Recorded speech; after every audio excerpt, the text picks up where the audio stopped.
श्री शिवाय नमस्तुभ्यम। महाराज, आप सभी लोग जानते हैं कि शारदीय नवरात्रि में इस पर बहुत बड़ा महासंयोग बना है और इस बार यह नवरात्रि पूरे 10 दिनों की है। तो इस बार शारदीय नवरात्रि की अष्टमी और नवमी तिथि कब रहेगी, हमको अपने व्रत का पारण कब करना है, कन्या पूजन कब करना है और कन्या पूजन कैसे करना है, सारी अद्भुत जानकारी आपको इस वीडियो में मिलेगी। देखिए महाराज, वैसे तो नवरात्रि के पूरे 9 या 10 दिन बहुत अलग होते हैं और अपने में विशेष होते हैं, पर नवरात्रि में जो अष्टमी और नवमी तिथि होती है उसका बहुत ही बड़ा विशेष महत्व माना जाता है, क्योंकि दुर्गा अष्टमी के दिन कई लोगों के घर में अष्टमी की पूजा होती है और कुछ लोगों के घर में दुर्गा नवमी के दिन नवमी की पूजा होती है। इसलिए लोगों के मन में यह प्रश्न है कि इस बार शारदीय नवरात्रि में अष्टमी नवमी किस दिन पड़ रही है और हमें इसका व्रत कब रखना है और कन्या पूजन कब करना है। देखिए महाराज, इस बार नवरात्रि में दुर्गा अष्टमी की तिथि 29 सितंबर को शाम 4:31 से शुरू होगी और तिथि का समापन 30 सितंबर को शाम 6:06 पर होगा।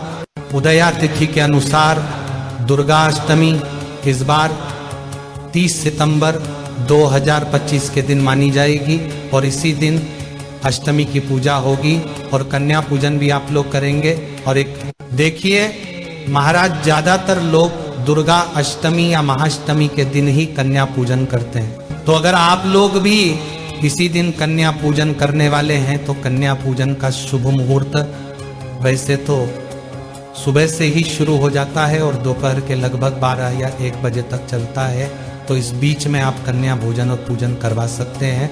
और अगर आप अष्टमी के व्रत में कन्या पूजन कर कर अपने व्रत को खोलते हैं तो वह सारे कार्य भी आप कर सकते हैं।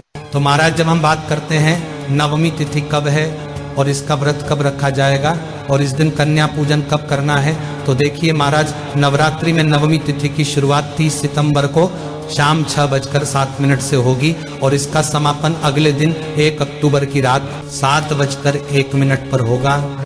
उदया तिथि के अनुसार नवमी तिथि 1 अक्टूबर 2025 के दिन ही मानी जाएगी और इसी दिन आप सुबह से लेकर दोपहर के 12 या 1 बजे के बीच में कन्या भोजन करवा सकते हैं। और महाराज, कन्या भोजन करवाने के लिए आप अष्टमी को या नवमी को जब भी कन्या पूजन करें तो आप इस दिन सुबह जल्दी उठ जाए, स्नान कर ले और भगवानों को स्नान कर दे और पूजन कर ले और कन्याओं को भोजन कराने के लिए तैयारी शुरू कर दें।